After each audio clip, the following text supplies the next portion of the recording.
न पुण्यं न पापं न सौख्यं न दुःखं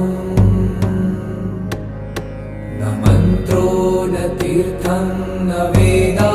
न यज्ञा अहं भोजनं नैव भोजं न भोक्ता चिदानन्दरूप शिवोऽहं शिवोऽहम्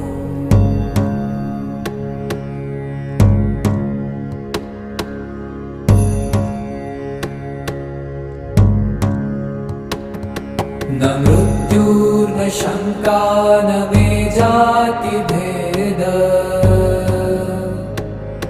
पिता नैव मे नैव मा